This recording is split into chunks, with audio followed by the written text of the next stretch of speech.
arsala rasulahu bil huda wa dinil haq liyuzhirahu 'ala dini kullihi wa kafa billahi syahida. Asyhadu an la ilaha illallah wahdahu la syarika lah wa asyhadu anna Muhammadan 'abduhu wa rasuluh, amma ba'd.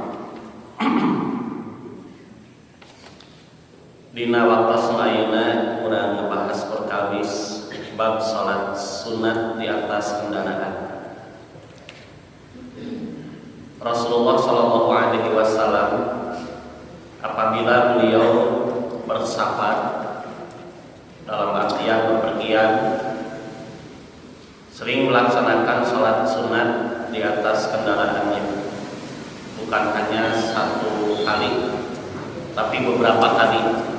Nabi Shallallahu Alaihi Wasallam ketika akan melaksanakan sholat sunat, beliau tidak turun dari kendaraan yang beliau tunggangi, tetapi beliau melaksanakan sholat sunat ini di atas kendaraannya.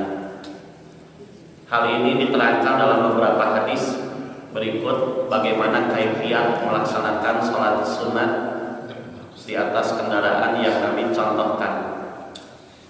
Hadis pertama diriwayatkan oleh Imam An-Nasa'i, hadis nomor 492. An Ibnu Umar qala kana Rasulullah sallallahu alaihi wasallam yusalli ala rahilatihi fis safari haitsu ma tawajjahat bihi.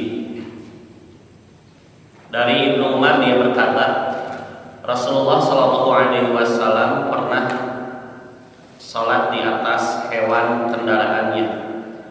Rahilatihi itu adalah hewan tunggangan. Bisa berarti unta ataupun kuda.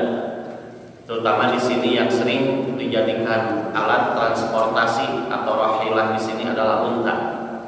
Jadi Rasulullah Shallallahu Alaihi Wasallam beliau berkendaraan menaiki hewan tunggangan fis safari dalam satu safarnya, dalam kondisi bepergian.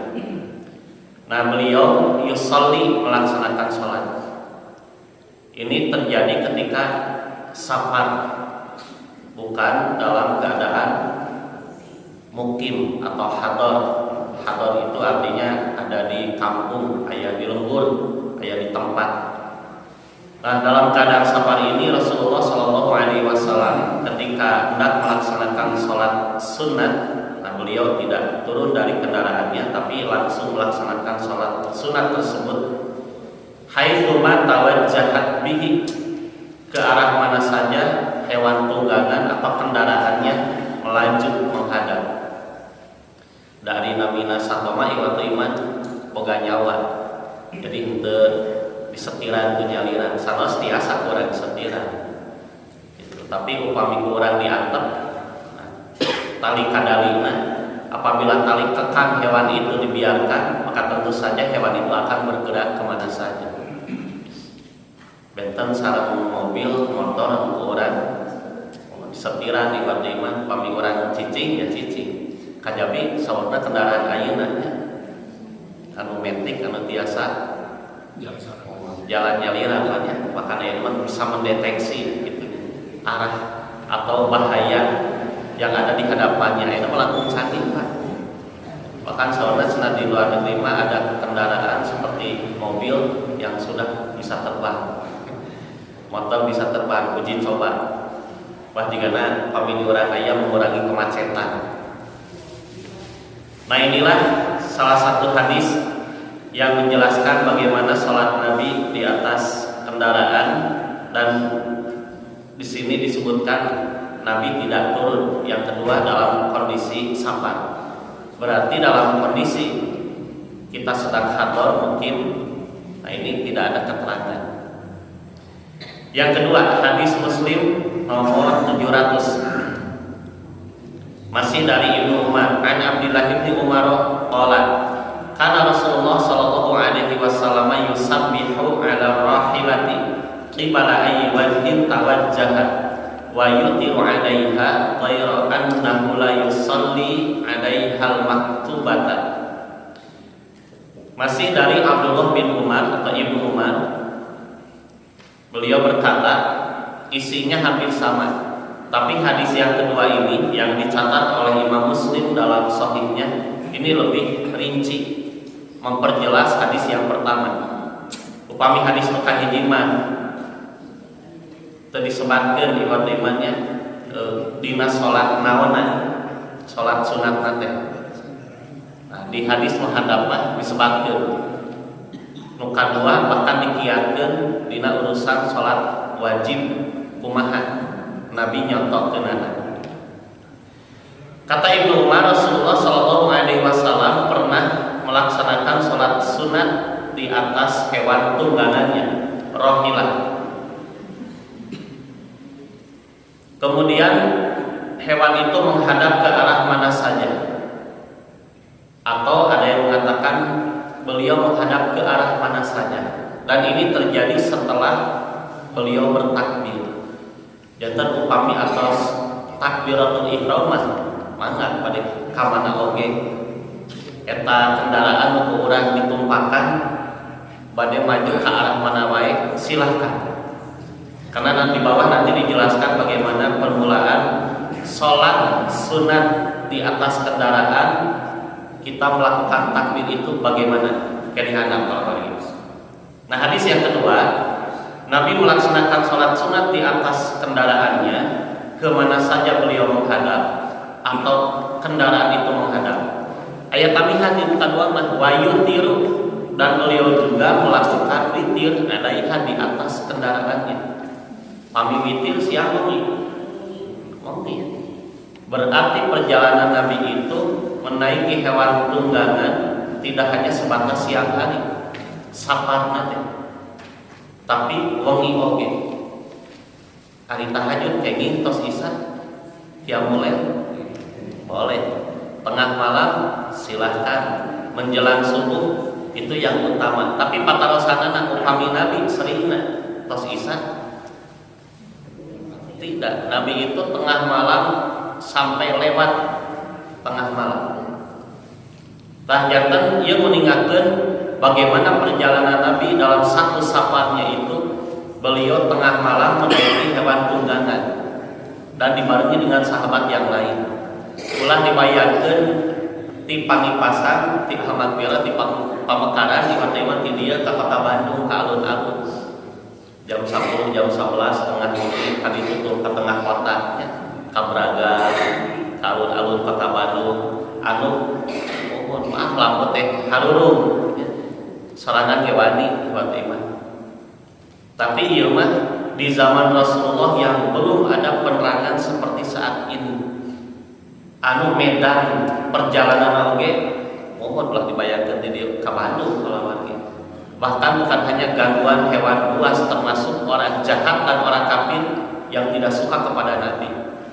Tah jadi ulah dibayangkeun rawas ieu teh tenang tapi penuh dengan tantangan. Ieu teh bahayana sanes alif. Nabi ketika di tengah perjalanan tengah malam, maka Nabi seperti biasa beliau suka melaksanakan sholat malam. Nah, ya witir Nabi itu artinya qiyamul lail. Dan ini sesuai dengan keterangan yang sudah kita pelajari. Yen Nabi mah tarangantunkeun sholat wengi, kumargi kanggo Nabi ku anjeun mah hukumna wajib. Gitu kalau lagi. Jadi baik dalam keadaan Nabi di kampung halaman di lembur atau dalam keadaan bepergian, Nabi itu tidak meninggalkan. Karena untuk Nabi sendiri adalah wajib. Di kondisi nuju nyanyabaan oge, Nabi ngalaksanakeun qiyamul lail, witir atau tahajud, dan beliau tidak turun dari kendaraan. Padahal upami lungsur tiasa teh kinten-kintenan. Sangat memungkinkan. Dan ieu teh didokumentasikeun ku Ibnu Umar. Beberapa sahabat ikut mendampingi Nabi. Jantan upami teh mah Nabi ka para sahabat teuan sakedeung turun heula kuring rek tahajud rek witir, itu memungkinkan. Mungkin sahabat bisa menunggu menjaga Nabi atau sebagiannya ikut berjamaah. Tapi inilah syariat yang menjelaskan bahwa sholat sunat termasuk witir tahajud itu boleh dilaksanakan di atas kendaraan. Nah, di dina praktekna pilih ibatimanya rombongan jamaah Makfirah di dieu bade ka mana di sana. Tong tebih teuing ka Pangandaran. Sekali-kali tadabur alam cenah ka Pangandaran. Aya 3 beus misalnya. Angkat tamu 10:30 da biasa sok tengah wengi punya. Sok pada wengi eta teh angkat kalaun mah jalan siang teh. Tabu 10, tabu 11, tabu 12 urang di tengah jalan, maksana dina kendaraan di tengah perjalanan. Silakan ngalaksanakeun salat tahajud ya, atau qiyamul lail dina luhureun kendaraan. Maksana dina kursi tong naik ka luhur. Lewat iman seperti itu. Ini yang dicontohkan oleh Nabi. Dan Nabi membiarkan kendaraan ini menghadap ke arah mana saja. Ada catatan lebih, kata Ibnu Umar, ghairu annahu la yusalli 'alaiha maktubatan. Hanya saja Nabi atau namun beliau tidak melakukan sholat maktubah. Maktubah itu yang diwajibkan di atas hewan tunggangannya. Dan ini menjadi penjelas bahwa sholat wajib tidak diperbolehkan dilaksanakan di atas kendaraan. Ieu hadis dasar nama ibadu iman. Teu kenging urang ngahajakeun sholat wajib dina luhureun mobil. Komo dina motor mah tanggujan wajib sunat kira ada sesah. Urang nyetiranana gitu maksudnya. Lepas tangan teh. Tapi aya kasus sapertos kamari anu ditaroskeun. Memang kadang terjadi ketika kita menaiki satu kendaraan umum, misalnya naik bus kota, tapi naik bus sapertos tadi dalam satu perjalanan yang tidak memungkinkan sulit untuk turun, apalagi kendaraan yang memang ya pesawat udara atau sidik apalagi, atau naik kereta api yang video kanu tebih di sana. Sedangkan untuk sampai ke stasiun berikutnya lumayan lebih oke. Nah, menaiki kendaraan atau menunggangi kendaraan seperti itu yang tidak memungkinkan untuk turun, nah ini dia painten bukan berarti kurang nyieun aturan anyar, tapi ada kemudahan yang disebut dengan rukhsah. Yang tadi dia mah Islam itu sebetulnya memberikan kemudahan yang disebut dengan masyaqqah. Naon masyaqqah teh? Lagi.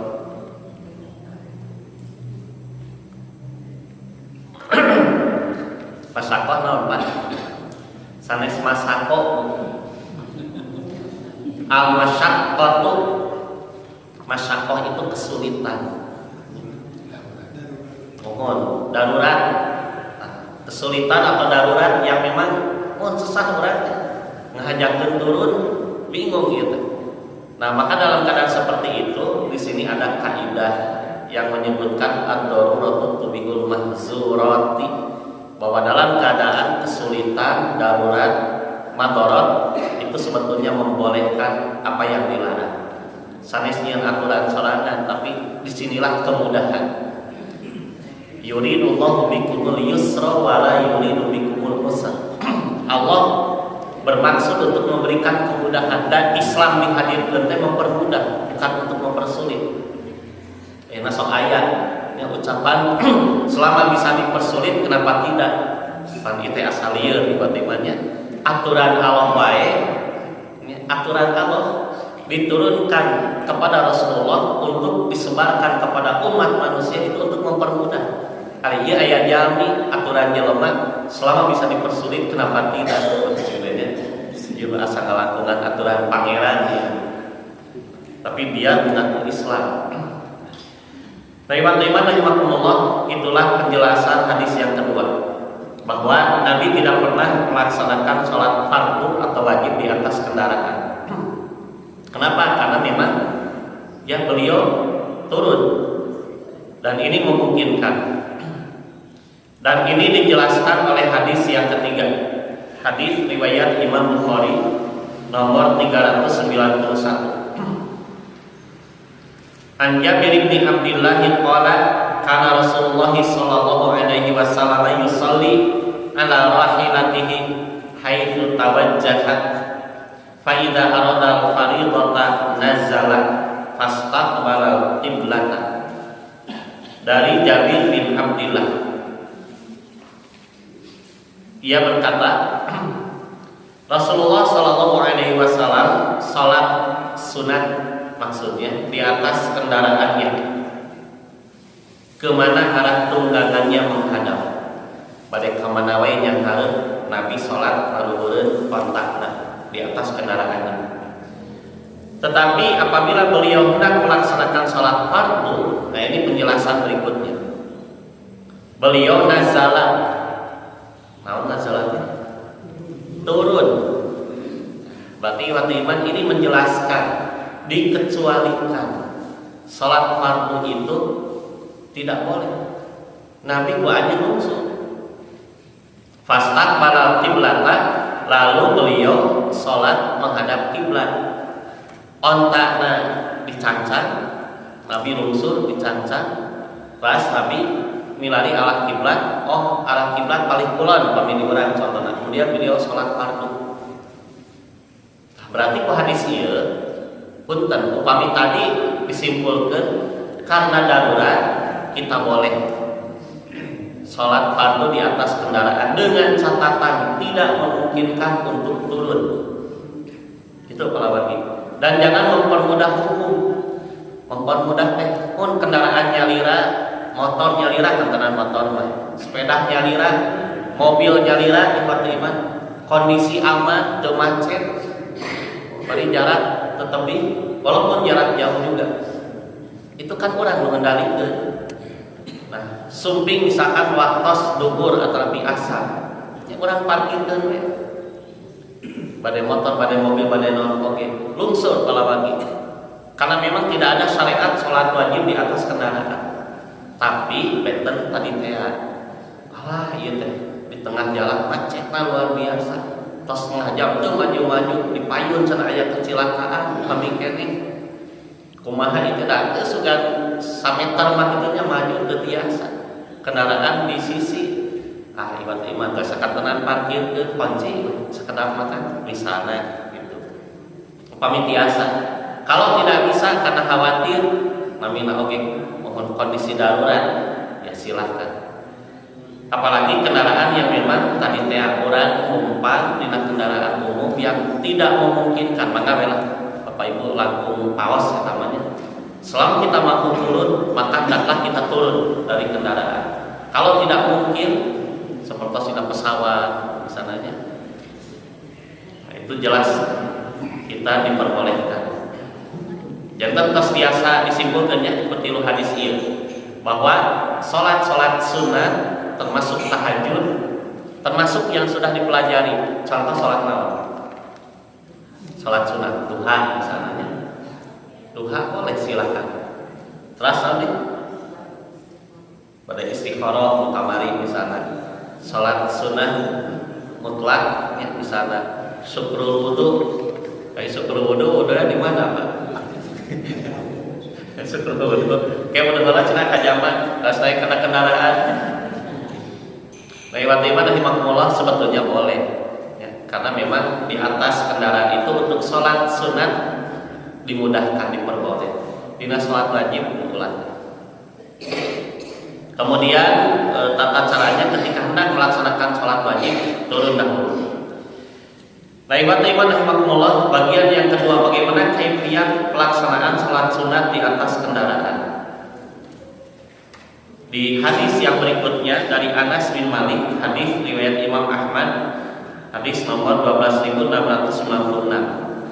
An Anas bin Malik qala karena Rasulullah Shallallahu Alaihi Wasallam idza arada an yusalli ala rahilatihi taqawwan istaqbala qiblat fakabbara lis-salati thumma khalla an rahilatihi fa shalla haitsu ma tawajjaha bihi.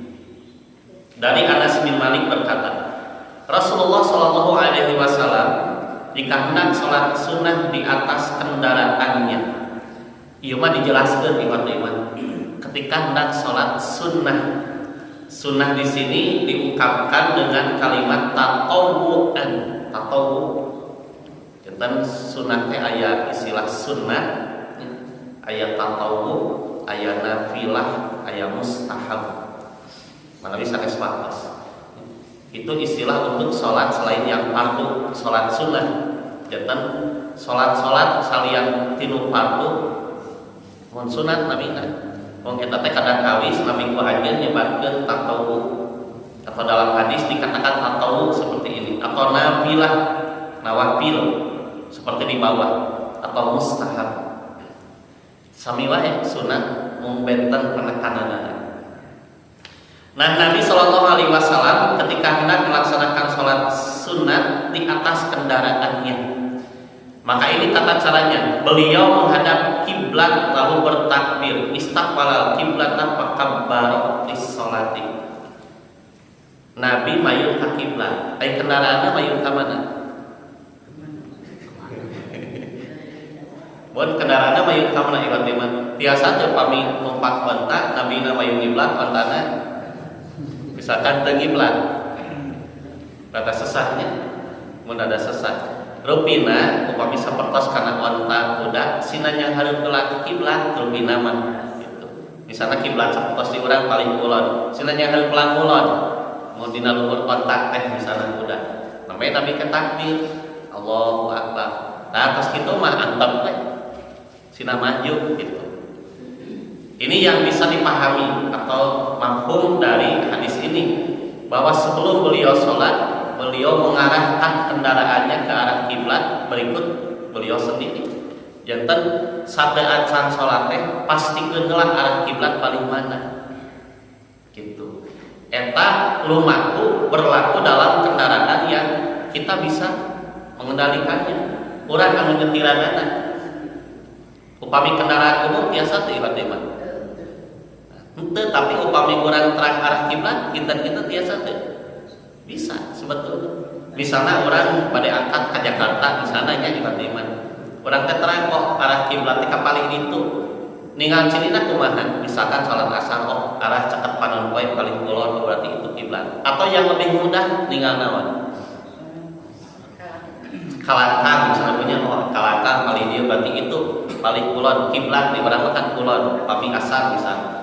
Atau melihat masjid ayatnya di tengah perjalanan, ini mah kalau sholat sunat Pak, dengan masjid oh itu masjid arah kiblat paling itu, maka diarahkan dulu ke arah kiblat, kita bertakbir dari sana silahkan. Upami dina kendaraan umum tantos orang mayun ke arah kiblat heula posisi calik teh kalau memungkinkan. Nah baru setelah itu bebas namanya kendaraan mau menghadap ke arah manapun. Ini adalah tata cara bagaimana sholat sunat di atas kendaraan. Jadi sebelum dimulai sholat, maka kendaraan atau posisi kita dipastikan menghadap kiblat. Sebagaimana Nabi di sini. Setelah beliau bertakbiratul ihram, tsumma khalla an rahilatihi. Kemudian beliau membiarkan kendaraannya menghadap ke arah mana saja. Fasalla haitsu matawajjahat bihi, maka beliau sholat ke arah mana saja kendaraan itu menghadap. Ari tos takbiratul ihram mah keun bae ontare ka mana oge kuda atau mungkin mobil. Misalnya upami urang kanu supir ataupun ibu misalkan si bapak nyupiran ibu mah daraosnya numpak unggul katun sholat teh urang teh payun misalkan sholat sunat bade dua heula mah bade sholat sunat heula oh kiblat pas ieu mah ibu sholat bapak nyupiran misalnya silakan. Ya, itu tata cara yang pertama.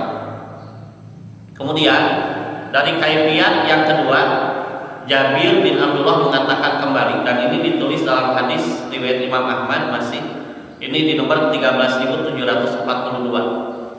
An Jabir bin Abdullah qala ra'aitu Nabiyya sallallahu alaihi wasallam yusalli wa huwa ala rahilatihi an-nawafila fi kulli jihatin walakinnahu yakhfidus sujuda min rahmati wa yumi'u imaan.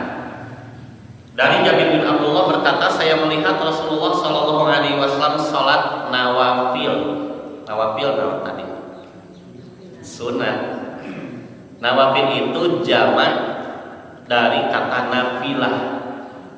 Jamak kalimat seueur yang menunjukkan banyak.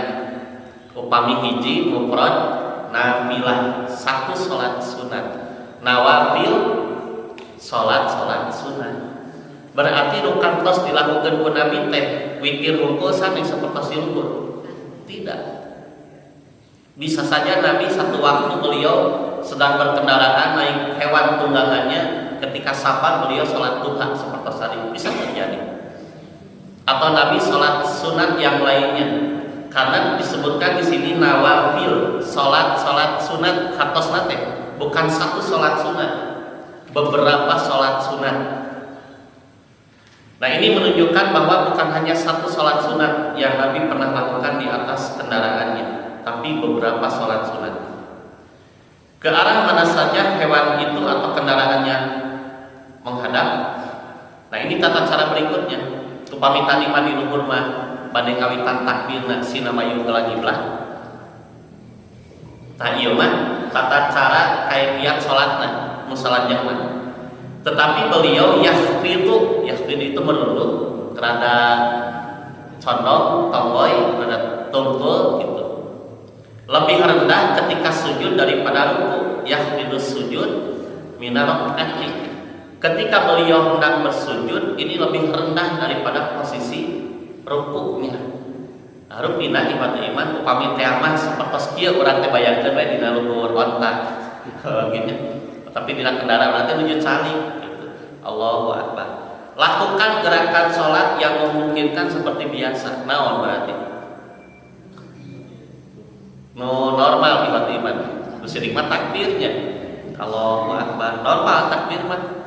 Tah posisi ruku kitu teh tiasa teu. Geuti mah tanda sesahnya nuju calik mah. Katana upami urang dina beus misalnya da kajenuh karena jok nu dipayun atuh eta teh. Berarti kita ketika akan ruku kita merundukkan atau menundukkan badan. Allahu Akbar misalnya gini. Nganggo gerakan wayumihu dan beliau berisyarat.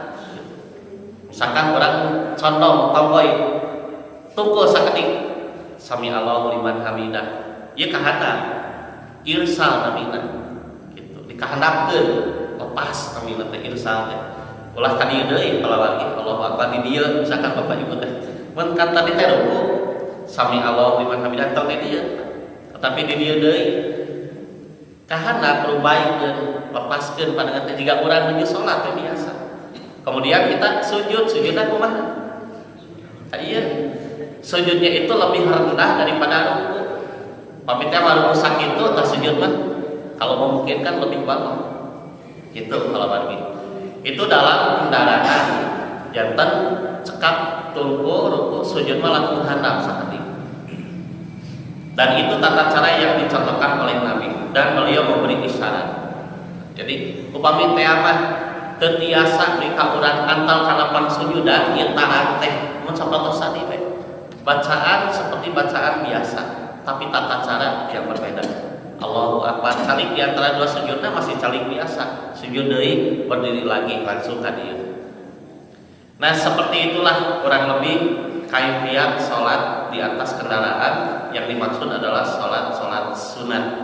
Yang tadi dijelaskan di hadis. Nah, pertanyaan berikutnya sing bering dilebetkeun di dieu. Upami ieu mah nembe disimpulkeun ku urang sadayana kalawagi dina kondisi safar teras salat sunat naon bae satean urang kawitan takbiratul ihram pastikeun heula arah kiblat sampai urang takbir posisi ruku sareng sujud bentena dina gerakanana condongna badan pami ruku sakieu sujudna sakitu misalnya itu sesuai dengan kondisional. Teras salat wajib wayahna lungsur heula tina kendaraan kecuali memang tidak memungkinkan eta nabina darurat maka ada kebolehan kemudahan. Tos kira lakunya kesimpulanna sakitu kalawaki. Tah ayeuna nu terakhir dihandap bolehkah melaksanakan salat sunat sambil duduk dalam kondisi bukan seperti yang di atas? Ieu mah hiji urang menuju biasa, menuju ke mana-mana. Nu kadua dalam kondisi sehat, gitu. Menuju sehat gitu. Teu jadi sampean da ibu teh jat gitu. Bapak teh teu nuju katerapan nyawa kesampuran lah. Mohon temati atau nabi nu sanesna barareun sampean teh ripuh eta mah boboh calik. Ini sedang sehat. Bolehkah melaksanakan salat sunat sambil duduk? Baik dalam kondisi di kendaraan ataupun tidak. Itu pami kendaraan berarti bisa pannya berarti. Tadi dia kami tinggal. Umumnya salat sunat itu atau salat wajib itu terikat dengan perintah sholli qa'iman. Salatlah sambil berdiri. Jantan anu pokok salatnya kedah baringan deh. Baru ada boleh sambil duduk. Kebolehan sambil duduk itu fa'in lam tastati apabila tidak ada istitoah. Gitu. Upami orang teu mampu ngadeg barulah pak qaidan silahkan duduk. Kenging calik teh upami teu aya istitoah ngadeg. Kalau kita tidak mampu berdiri baru duduk. Tetapi dina kasus salat sunat aya hadis di dieu riwayat Imam Muslim. Simkuring mengalamatkeun riwayat Imam Muslim. Lagi ieu teh mungkin aya riwayat sanes oge. Hadis sahih kantos yang menjelaskan bahwa kebolehan melaksanakan salat sunat walaupun dalam kondisi sehat tapi sambil duduk. Nah, ieu namina kemudahan kalau lagi. Sehat mah sehat, tapi boleh sambil duduk. Orang sami tinggal hadisna. Hadis Muslim nomor 735 an Abdullah bin Amrin dari Abdullah bin Amr. Sami perhatoskeun upami di luhur mah hadis kahiji kadua Abdullah bin Umar. Di hadapna Abdullah bin Amr tiba-tiba. Di luhur mah Umarnya hadis kahiji kadua mah di hadapna Amrin. Benten teh ngawau payuneun rohna teh. Upami ieu teh ada botak kitu nya, ada botak mah kan tadi jam 3. Mun tadi harokatan, tadi sakalan maksana teh. Ieu mah katinggal atuh ngaos. Tapi pami urang ngaos dina kitab anu memang tadi harokatan ada bingung ngaos ieu teh Umar apa tinggal payuneun rohna. Umar upami aya wau berarti bukan Umar tapi Amr upami teu aya wau Umar gitu. Ta Abdullah bin Amr. Abdullah bin Amr itu adalah Abdullah bin Amr bin As. Ini sahabat Nabi. Qala beliau berkata, "Hudithtu." Diceritakan kepadaku. Aya nu kantos meningatkeun sahabat. Ana Rasulullah sallallahu alaihi wasallam qala bahwa Rasulullah pernah bersabda. Ada seorang sahabat yang mengatakan kepada Abdullah bin Amr bin As. Kata sahabat itu, Nabi pernah bersabda, "Shalatul rajuli qa'idan nisfus salati." Salat sunat seseorang. Nah, salat di sini maksudnya salat sunat. Salat sunat seseorang qa'idan, non qa'id tipe itu. Qa'id bahasa Arab mah sanesna karak baeun. Tiba-tiba duduk ada sami jelasan duduk.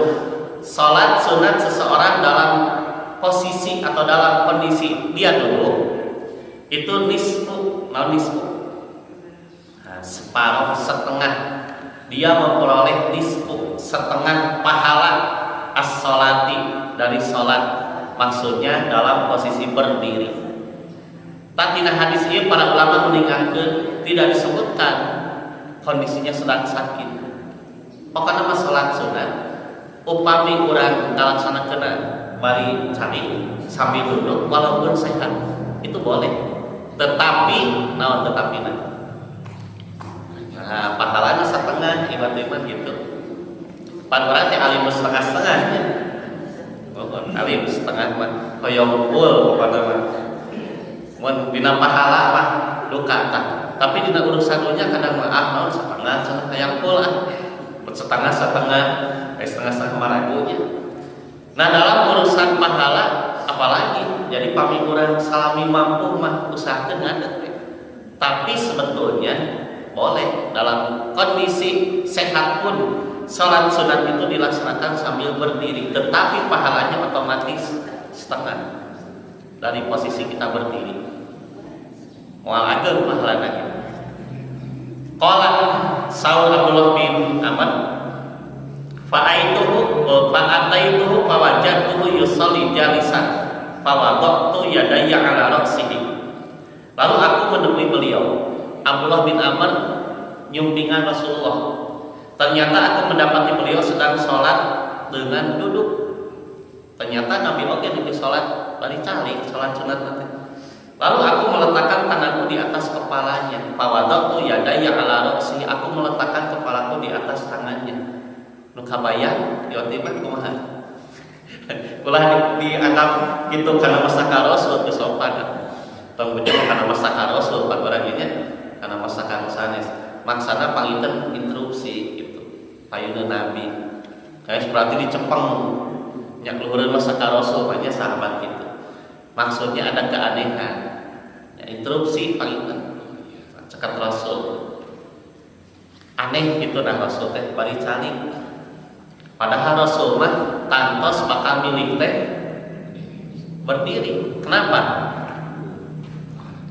Karena pahalanya besar. Nabi mah milih anu setengah pahalana dan Nabi mah diutus pasti hoyong ageng pahalana beda jeung urang. Urang mah lamun aya nu diskon mending diskon. Mun aya nu murah mending mirah we komo ibu-ibu mah. Nu dipilah itu kan diskon nya. Eta di papai pada balanya lisah kalapa. Diubah sasorean mana diskona paling gede pek teh lebat teh ka hiji tempat balanya kedah meset jeung itu jeung ieu keneh keke cek ibu teh atuh boro ningali promosina olah cenah gede ieu mah diskona beda jeung belah ditu ari asup teh ibu boleh tapi belanja ini atau keneh keke son ibu teh ya, itu teknik promosi iman. Nah iman, jadi Nabi itu kan tidak mungkin memilih yang setengah pahalanya. Pasti Nabi mau paling ngadeg, hoyong anu full, hoyong anu utami. Tapi dah Nabi paling ngadeg. Di kondisi harita sehat kami. Abdullah bin Amr bin As seolah-olah bertanya, gitu. Nah Rasulnya nak anu satengah, bari salira maka tinggal sehat. Faqala Nabi bertanya, malaka ya Abdullah bin Amr? Kenapa engkau wahai Abdullah bin Amr? Ari aja kunaon jo ngacungkeun leungeun we cekat pastakan Nabi bukan memegang iman. Nabi lagi menyimpan tangan di atas kepala ngacung ya atau Nabi seolah-olah teu ngantos pami ngacung mah kieu kitu nya ngangkat curug imah mun kieu teu ngantos teu paham karena takut Nabi menyalahi ucapannya padahal tidak mungkin Nabi. Qultu Kudistu ya Rasulullah annaka qulta salatu rajuli qa'idan ala nisfi salat. Aku berkata, aku menjawab, kata Abdullah bin Amr, aku pernah diceritakan oleh seseorang, wahai Rasulullah, bahwa engkau pernah bersabda, salat seseorang dalam kondisi duduk padahal dia sehat, salat sunat, pahalanya setengah dibandingkan salat sambil berdiri. Wa anta tusalli qa'idan sedangkan engkau salat sambil duduk. Nah, henteu bandingan pan salira mah hayang sampurna pahala gitu. Seolah-olah Nabi menyalahi ucapannya. Qala maka Nabi menjawab ajal. Ajal, naon ajal Pak? Ari urang mah nguping ajal teh maut. Ajal wasara mah ajalun. Nya nama tanwin atau al ajalun. Pami ngapa alif lam al ajal. Al ajal itu batas akhir urang umur ajal sebatna. Ajal teh upami dina barang mah masa expire-na ajal teh. Mata ajal teh mun akhir umur naon maut. Maut teh dina bangsa Quran maka aya maut, aya wafat, aya ajal. Eta teh benten-benten. Pami ajal mah karena memang itulah batas akhir jatah usia kita disebut we ajal. Maka urusan ajal mah idza jaa ajaluhum la yastakhiruna sa'ata wa la yastaqdimun. Satu umat ketika datang waktu ajal mereka tidak akan bisa disegerakan atau tidak bisa diakhirkan walaupun hanya 1 detik. Pami malakul maut tersumping hadir wayahna kedah ngiri. Gitu. Ayo soleh mah ya langsung we nelenetkan itu alhamdulillahnya. Anu di atas-atas sesumping tersesat. Ahli nu kafir nu darah kalah orang kan merod tiba-tiba ada sholat datang kalau ketika sholat itulah ajal. Ajal itu masa akhir batas usia sebagai ajal. Upami wafat sapertos dina Al-Qur'an tawaffahum rusulana, maka mewafatkan mereka rusulana, malaikat utusan kami, malakul maut. Sebab wafat karena sudah sempurna. Sagala rupina rezeki urang, jatah hirup urang, pesampurna di kadinya pada kumaha oge. Nah itu wafat. Pami maut artinya berpisah antara jasad dengan ruh. Itu bahasa Quran. Nah ajal di sini bukan ajal kematian, tapi lamna di sukun, ya. Lamna di paehan, bahasa baheula. Lamna teh kanggo harokat sukun. Ini menunjukkan apa? Ajal itu jawaban. Ajal itu hampir mirip serang naamnya gitu. Ajal ya. Jadi pami urang di sana nguping nah anjeun kamari datang ka dieu ajal. Ajal teh naon Pak? Ngaiyakeun, nya nganyakeun ajal dinya mah. Sami serang naam atau bala misalkan. Mun bala mah langkung sopan eta teh. Kan tenang bahasa urang mah. Tentu saja bala ulah 2 kali bala ajal itu iya sami serang naam walakinni lastu ka ahadin minkum, akan tetapi namun aku tidak seperti kalian.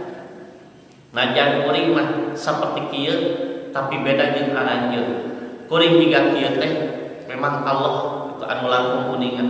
Untuk nabi tetap saja pahalanya lebih besar dibandingkan urang. Tajantan pami urang pada milih iman kesimpulanana ieu nya.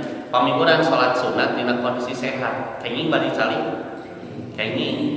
Walaupun kita tidak sedang sakit boleh, tapi pahalanya berarti pami urang pada milih mending cali mending ngadeg.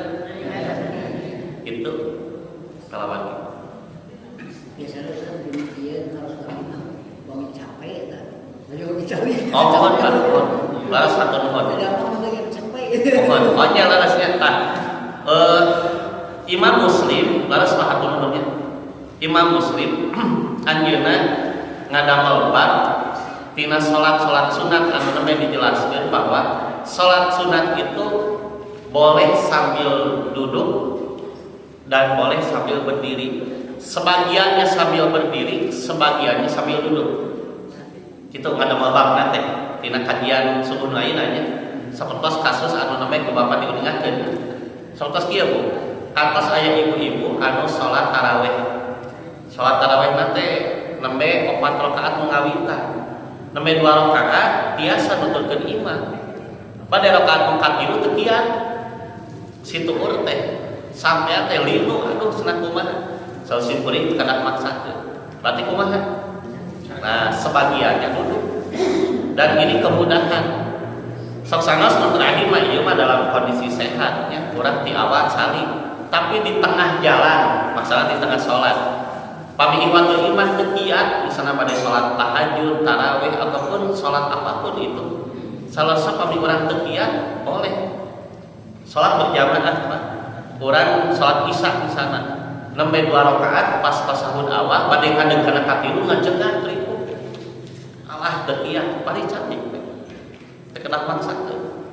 Dan itu boleh sebetulnya. Posisinya setengah sholat atau sebagian posisi rakaat sholat kita berdiri, tapi rakaat yang lain kita duduk dan mengaroskeun urang. Eta tak ulah teh urang janjang api-api teu kuat. Ya ame batu tadi mikarwinya. Kete alah sesibut kira-kira sehat. Mangatuh ieu leuteunna ka ibu hiji tah. Aya undur eta bahaya palawan anu bilangnya katana tina urusan salat sapodos meunang komplek dibatur Pak tong eta tadi Fatiman simkuring terang ieu iman malangkung paos mawi usahakeun salat sapertos biasa normal. Tapi kalau kita tidak mampu, Islam tidak memberatkan. Ketika masyaqqah kesulitan itu silahkan salat menurut kemampuan. Dalam kasus salat sunat boleh kita sambil berdiri, boleh kita sambil duduk, dan sambil duduk itu pun setengah pahalanya dalam kondisi sehat. Ketika bepergian boleh salat sunat di atas kendaraan dengan tata cara yang tadi disebutkan. kirang langkung sakitu heula simkuring ditutup. Wassalamualaikum warahmatullahi wabarakatuh.